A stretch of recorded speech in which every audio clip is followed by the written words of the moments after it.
Hello folks, welcome back to Outdoors with Bud. I'm your host, Bud Fields.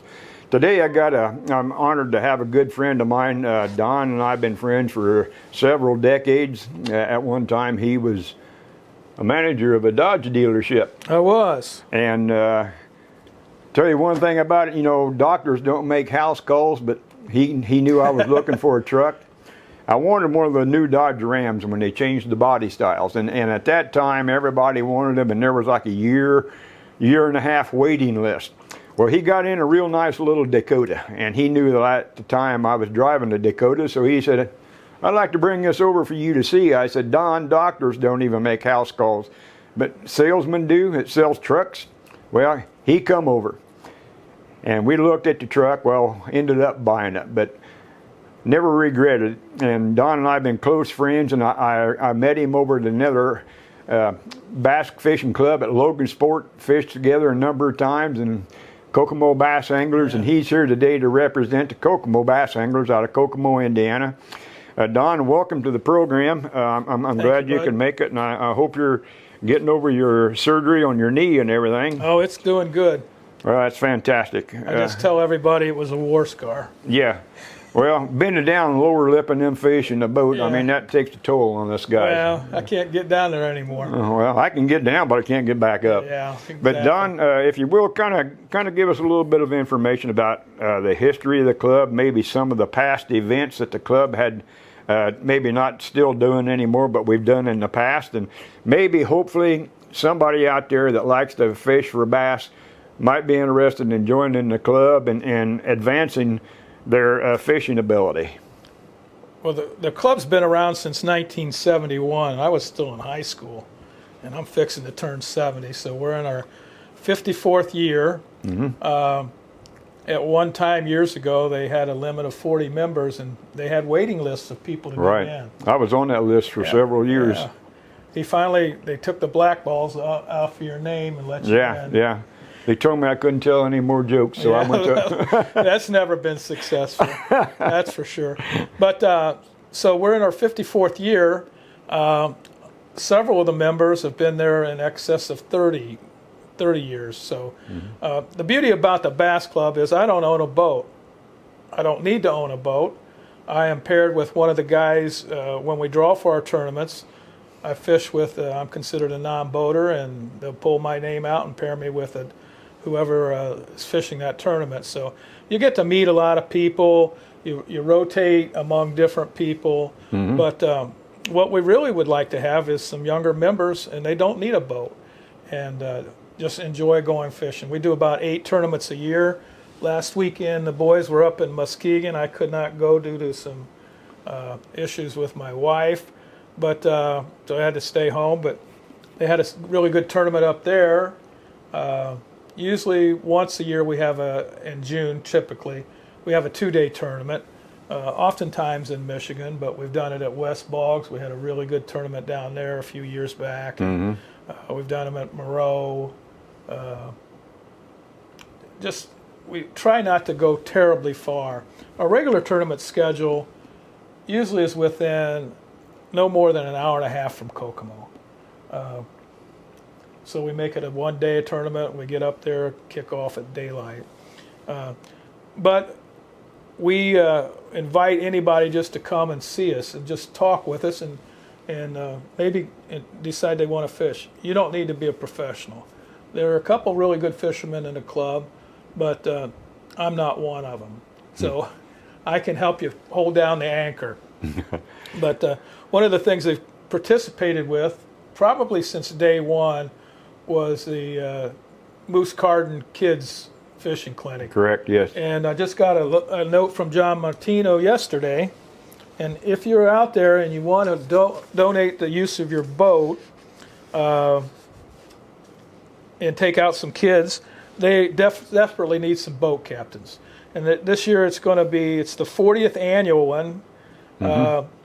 They actually have a graduation that day, but they do some fishing, and it's on July 27th at 7 a.m. at Kokomo Reservoir. Boat captains will only be fishing with kids from 8 to 11, but would need to be there at 7 to get organized and in the water and get your person that's going to fish with you. But it's a great event, and it's been going on for 40 years now. So yeah, and I think it was in 1999, the Jim Moose Carden Kids Fishing Clinic was inducted into the Freshwater Fishing Hall of Fame. And we had people from other states contacting us about it. Maybe they was interested in conducting such a program. And it's really something. If you've never seen it or never had a child go through it, they have classroom instructions by local anglers. It's not just all bass fishing. It's all kind of fish. Any kind of fish that swims, they're going to teach them about fishing, live bait, artificial bait, lure presentation, ethics, and you name it, anything to do with fishing. And it's really an outstanding program. And the kids really enjoy it. And one of the most enjoyable things and rewarding is if you're out there in the boat fishing with a kid and they get their first fish, when they come up and give you a hug and say, thank you for taking me fishing. I mean, it's very easy to get sentimental over that. Kids are the history and the future of our bass fishing. But as far as the club goes, if you're interested in bass fishing, maybe you don't care if you're going to win a lot of money. The idea is to have a good time, because as Jim Moose Carden, the guy that was responsible for initiating that kids fishing clinic, he always told me that if you fish for money, you're always going to be broke. If you're fishing for food, you're always going to be hungry. But if you're fishing to have a good time, you're never going to be disappointed. And that's the thing about it, because in today's electronic age, there's so many other things that kids can get involved in, and it's far more detrimental to them than going fishing. And that's always been something I've enjoyed, participating in that kids fishing clinic, and it's a lot of fun. But if you want to learn how to fish, the best thing to do is get involved with organized fishing, because for years I considered my weakness in fishing was soft plastics. Well, you might fish with a guy this week in a tournament, and he's gonna love to fish a spinnerbait. You're going to pick up a lot of valuable information from what you learn from him. Maybe next tournament you're going to get with a guy that likes to throw crankbaits. There again, you're going to pick up information about that. And I got a chance to fish with some of the best soft plastic fishermen that I ever fished with in my life, and I picked up a lot of stuff. And now I think soft plastics is probably one of my strong suits. But it's a blast. And like Don said, you do not have to have a boat. And the standing line for waiting line for the sign up list for a membership is no longer there. And like he said, the club needs some new members. And we used to also have a boat show in the malls. Yeah, we used to do that for several years. I ran it. Mm-hmm. It's just like everything else. Things kind of, take their time and pass away. Right. We had a lot of different people at that time. The Indiana Federation auctioned off a boat, mm-hmm. and we would have it there on display, and you could buy the raffle tickets for that. Yeah. It's unfortunate, but bass clubs, we are absolutely the oldest one in Indiana. Correct. All the others have gone by the wayside. People are wanting to fish tournament trails, mm-hmm. where they can win a lot of money, but you can spend a lot of money. In our case, annual dues, which includes all your entry fees into every tournament that you want to fish, are $50. Mm-hmm. So if you first and second places, we give them a trophy, or a plaque each time for your participation if you finish in the top two. At the end of the year, we have a banquet. We give away the Angler of the Year jacket, mm-hmm. and then we have a tournament classic, which when the guys that qualify for that, they just show up the day before on a Friday, and then they find out where they're going. So there's not an opportunity to go down there and sneak around and get the spark. Yeah, it's kind of a guessing game. I know the first year I was in the club, they said we're going to meet at the parking lot, let's say like at a national food store, Marsh's Superliner or something. They said to have a full tank of gas in your truck, have a full tank of gas in your boat, and follow the guy in front of you. Because nobody knows where we're going except for the guy leading the pack. They've gone like Kentucky. We've been into Tennessee. We've gone to Michigan several times, Ohio, Illinois. And what it is they try to put it on a lake that's noted for good fishing, but where nobody else in the club's ever fished it. That way it's going to be competitive, because like if they went to a place that I had a cabin on, I would have a little bit of a home field advantage compared to Don. Maybe he'd never even seen that place before. But it's so much fun, because you got to remember, you're a part-time fisherman trying to catch a full-time fish, and the fish wins more than we do, but it's always a lot of fun. Yeah. And it's just, these guys become good friends over the years, and we see and talk with each other other than just at the meeting, which is once a month. We meet every first Thursday of the month at the VFW on North Washington Street in Kokomo at 7:30. And some of the meetings earlier in the year last a little longer than the ones later. But at that time, we draw and do the matchups for the following month's tournaments that are going to happen before we meet again. So then you find out who you're partnered with. Sometimes the two partners will go and pre-fish a day beforehand. Sometimes we don't. Just depends on each other's schedules. But we have a really, really good group of guys. And truthfully, we have far more boaters than we do non-boaters. So we have a lot of room for guys that they want to learn things. They want to learn how to, in my case, how to back up that truck and hit everything at the ramp. Well, I wrote an article one time about ramp rage, about people not knowing how to do things at the ramp, and you've heard of road rage, everybody getting short-tempered. But just to give you an idea of some of the camaraderie that can be built, I had a couple surgeries, and the batteries in my bass boat were in bad shape, and I knew I was going to have to replace them. Well, I had that surgery, and I was laid up. I couldn't do any lifting. I could barely walk. There was two guys in the bass club. They was checking on me. They even called the day of my surgery and talked to my wife, how's Bud doing? And she reluctantly said, I think he's going to make it. But they knew that I needed these batteries. These two guys went out and got 3 of the deep cycle batteries for me. They come out to the house. They took my old batteries out of my boat, installed those 3 new batteries. Of course, I had to pay them for it. Wow. But you know what I mean. They all like you, but they don't love you. Well, one guy said, does he ever tell you any jokes? And that guy said, yeah. Oh, yeah. He said, I think I heard them all. I said, there's no way. No way. But you can get some great friends in it, and there's very few guys in that club that would not bend over backwards to help you have a good time. And they try to send you out with somebody that knows what they're doing, especially on the lakes. We've had some guys in the past that were brand new anglers, got them a brand new boat, but they didn't know anything about that body of water. And there's a lot of times there's stumps and there's rocks and hazards out there. And if you send somebody out there that don't know what they're doing and where this stuff is, it can be detrimental to your health and to your boat.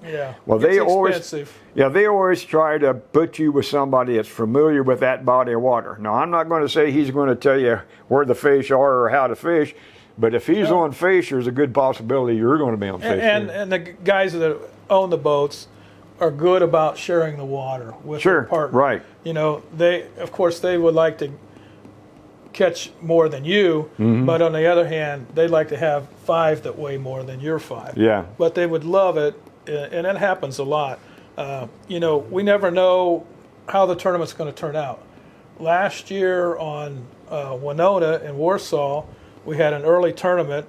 It actually spit snow, got sunny, then got cloudy, but we had a gentleman who just found a deep hole loaded with big bass, and his 5 fish weighed almost 21 pounds. That is in the 54 years that's the biggest bag of fish for a one-day tournament ever, and that's Corey Lortz, if you happen to know him.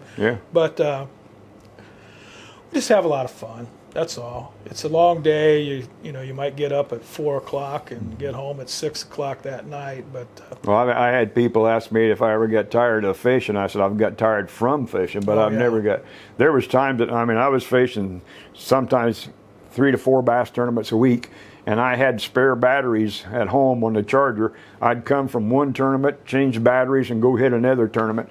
Then when I come home, I got to say I was a little bit tired. Yeah, absolutely. But I'd do it again, wouldn't you? Oh, absolutely. But It's a lot of fun. And when we do that 2-day tournament, you know, you're overnight, 2 nights, the night before the first day, and then the second day, the night before the second day, and then we come back. So, you know, you spend a little time with them, and you get to know them a little bit better. But it's just a blast. And I would encourage anybody. I was looking here when the tournament, or when the organization was formed back in 1971. It was started by 7 guys: John Rawlings, Jack Harner, who I know has passed away, but attended our meetings when he no longer could fish. Yeah.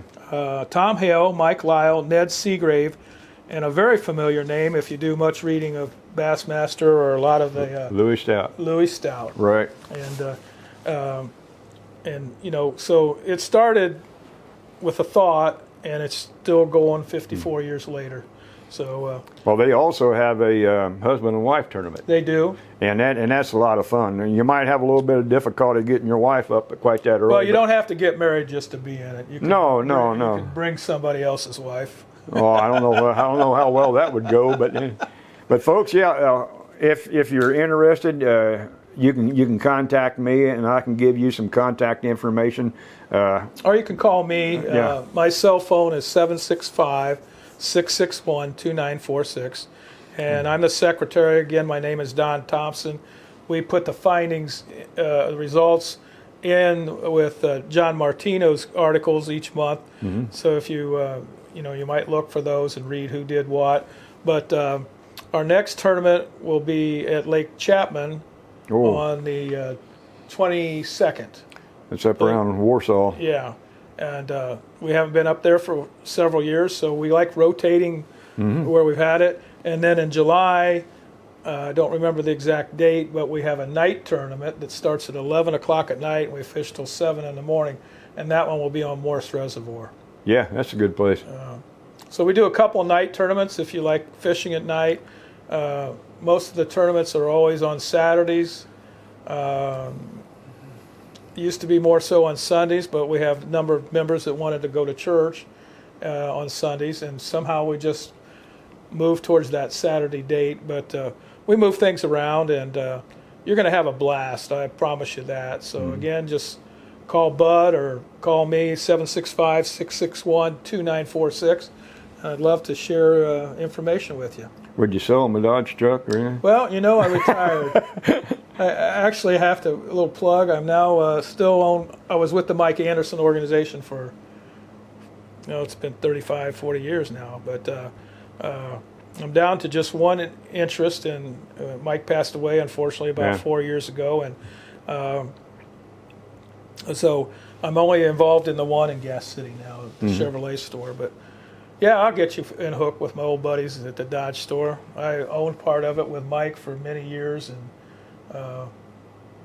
I still run into some of my customers. And I do miss the fishing is a lot like being in the retail business, whether you're an appliance store owner or a car dealer or whatever. The personal relationships are the best part of the whole thing. And I know when I was test driving cars for Chrysler, I used to stop by over there and talk with you and drink coffee. And and he was not. Oh, maybe he was on the clock because he was test driving a vehicle. Yeah, because I can't remember which launch. I can't remember if it was the Neon or something, but you guys hadn't seen them yet, and I was test driving them. He said, "Can you drop one by and let us take a look at it?" And well, I can.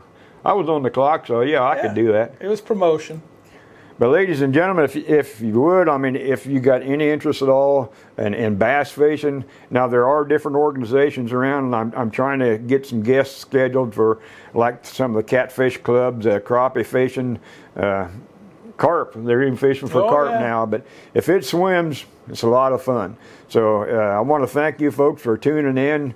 Hit that share button. All this is going to be available at KokomoLantern.com. It's going to be on Facebook, and it's also going to be on YouTube. So thanks a lot for coming in. And Don, buddy, I want to thank you personally. Thanks you, bud. And maybe we'll get together, and I bet I can come up with a joke or two. I bet you can. Thanks a lot. He's always got some good ones, but I can never remember them very long. Thanks a lot, folks. We'll see you again. Bye now.